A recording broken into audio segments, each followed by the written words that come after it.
Have you ever said yes to something before you even had a chance to check in with yourself? And then you spent the rest of the day quietly wishing you hadn't. Maybe it's a summer barbecue. Maybe it's a plan you agreed to, out of habit. Maybe it's that familiar moment where saying no feels harder than saying yes. And then later in the day, the guilt shows up.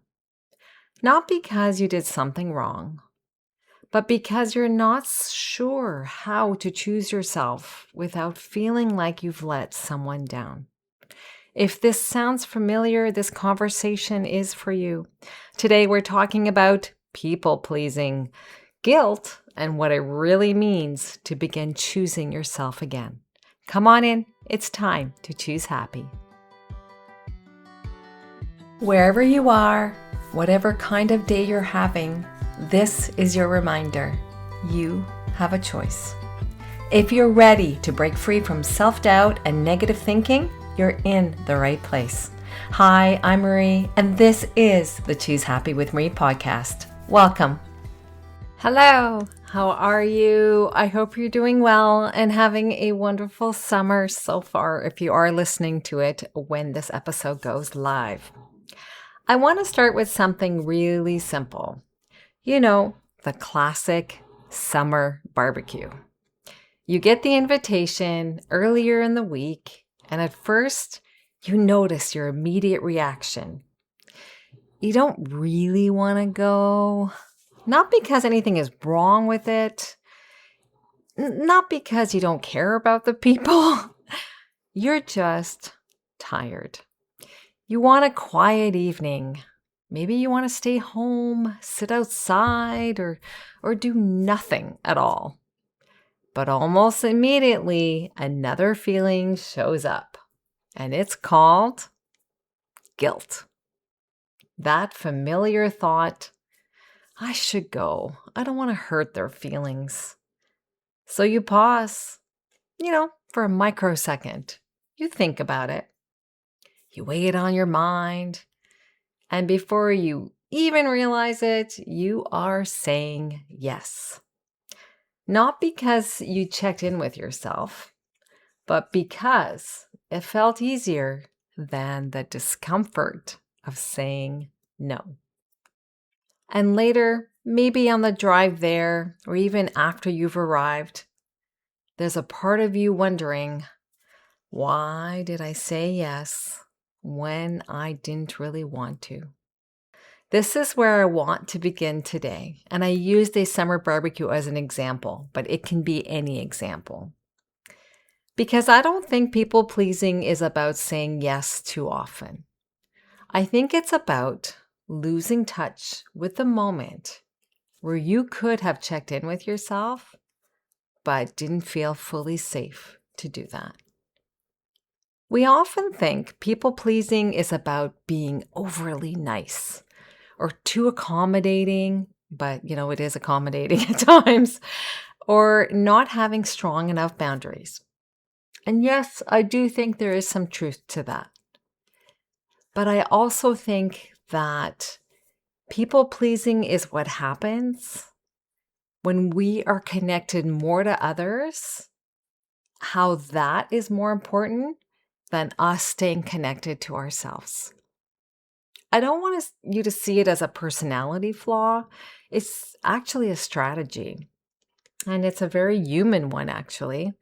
At some point, you and we learned that it's easier to get along, that keeping things smooth mattered more, that other people's comfort mattered more. And slowly, without even noticing it, we've become so good at tracking everyone else's needs, their reactions, their expectations, maybe even their emotions. You and we learned to read the room, to adjust, to anticipate, to soften our own preferences so things would stay okay. And in doing that, something very subtle has happened. You and we stopped asking ourselves what we actually wanted in the moment, not because you don't have wants, but because the habit of checking in with yourself got replaced by the habit of checking out.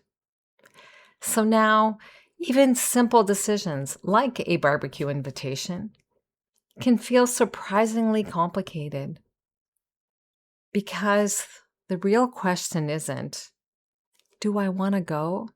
It's actually, will I be okay if someone is disappointed in me? There are a few moments where people pleasing tends to show up in everyday decisions. For example, the first is the moment when you say yes immediately, before you've even had time to check in with yourself. Because silence can feel uncomfortable, and saying yes feels easier than sitting in that uncertainty. Another moment is when we start consulting everyone else before you've consulted yourself. And what does that look like? I'll give you examples. You ask what they think you should do, what they would do, what makes most sense. And you're asking not because you're incapable of deciding, but because you've lost the habit of trusting your own internal response first. And the third way that it can show up is what happens after. The guilt. So even when you try to choose yourself, even when you want to say no, and even when nothing's actually wrong, there's still a lingering feeling like you've done something unkind. But I want to gently offer this reframe. That guilt doesn't always mean that you've made the wrong choice. Sometimes it just means you're doing something unfamiliar. You're choosing yourself in a space where you're used to choosing others. And that feels new. It can feel unsteady. It can feel uncomfortable. So what do you do in those moments? Well, you don't have to do anything big or a perfect script. But what about this? Before you answer anything this week, so before you say yes or no, or maybe, pause and ask yourself, what do I actually want here? Not what's going to keep everything smooth, not what's going to avoid disappointment, just what is true for me right now. And then give yourself a moment to hear what that is. And even if you don't act on it perfectly, you may still say yes sometimes when you mean no. This isn't about getting it right. It's actually about rebuilding the relationship with your own voice to be able to hear it. And you do that one small moment at a time. Every time you ask yourself a question and you take the time to listen to yourself. That's how it gets built. I want to leave you with a simple thought. You don't need to become someone who never says yes when she means no. That's not what I'm suggesting. And you don't need to get rid of guilt completely before you start choosing yourself. That's not how this works. If anything, guilt often shows up right at the beginning, when you're starting to do something differently in your life. When you pause instead of reacting. When you check in with yourself instead of automatically saying yes. When you begin to matter in your own decision-making process again. So if you notice guilt, it's not suggesting that you're doing this wrong.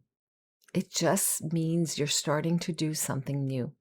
Something that is asking you to stay with yourself a little longer than you're used to.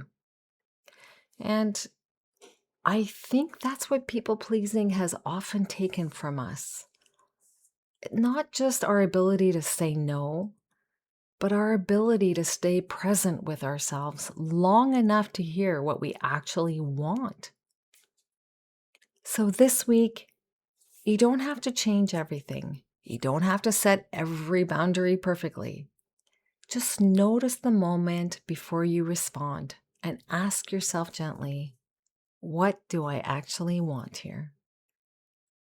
Even if you still say yes sometimes, or even if it feels uncomfortable, that moment of noticing is the beginning of trusting yourself again.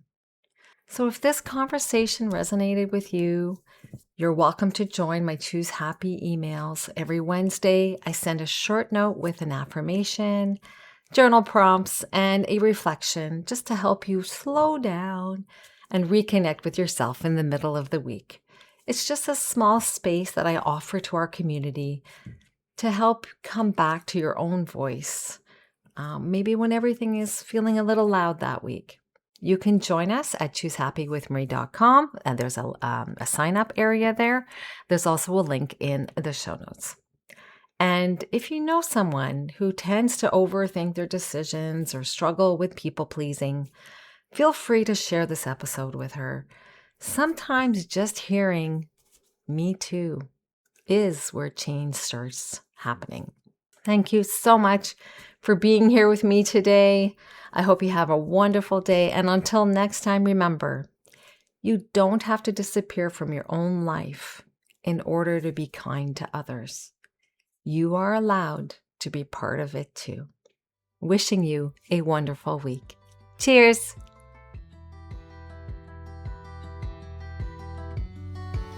Thanks for listening to Choose Happy with Marie. If today's episode spoke to you, I would love it if you could share it with a friend or leave a quick review for the show. It helps more women find this kind of support. Remember, you don't have to overhaul your life to start feeling better. You just have to choose happy right where you are, one choose happy choice at a time.